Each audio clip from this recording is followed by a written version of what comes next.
Successo interno pesante per la Polisportiva Carso di Del Prete, che nello scontro diretto del girone B batte l'Ostia Mare con il punteggio di 3-2. Al gol dei bianco-viola, siglato da Desideri, rispondono Azzenico, Rias e Menniti. Poi Milanesi accorcia le distanze per la formazione di Giuliani.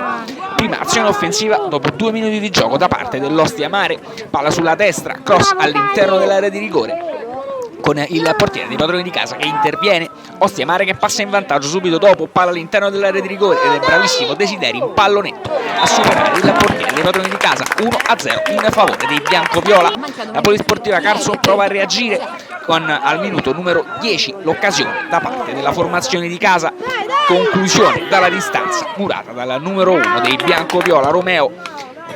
Pareggio da parte della Polisportiva Carso che arriva al minuto numero 9. Conclusione di sinistro al volo da parte di Azzeni, palla sotto l'incrocio 1-1. In parità Polisportiva Carso che sugli ali dell'entusiasmo trova il 2-1 qualche istante più tardi, quando al 15esimo, palla all'interno dell'area di rigore, il destro al volo da parte di Corrias trova il pallone che va a finire in rete. 2-1 in favore dei padroni di casa.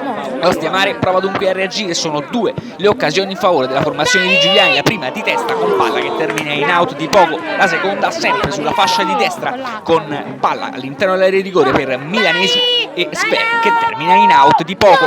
Polisportiva Carso che giunge al tris qualche istante più tardi. Prima il numero 17 Menniti prova a fare le prove del gol, poi decide di rientrare questa volta sul sinistro, caccia sul primo palo e va ancora il portiere dell'Ostia Mare. 3-1 in favore della Polisportiva Carso che chiude così la prima frazione di gioco. Nella ripresa formazione di Giuliani che prova a rientrare in partita, conclusione dalla distanza murata dal numero 1 della Polisportiva Pelle. Poi è Azzeni ad andare in profondità sull'azione successiva, azione che poi si spegne. Ostia Mare che rientra in partita invece al minuto numero 16 con Milanesi che a porta vuota dopo indecisione della difesa di casa trovi il 3-2 che rende il finale interessante, con il tutto per tutto da parte dell'Ostia Mare che prova la conclusione dalla distanza, palla alta sopra la traversa. Infine è in contropiede che la Polisportiva Carso in pieno recupero va vicino al gol del 4-2, palla che termina in out e per il direttore di gara il match può anche finire qui.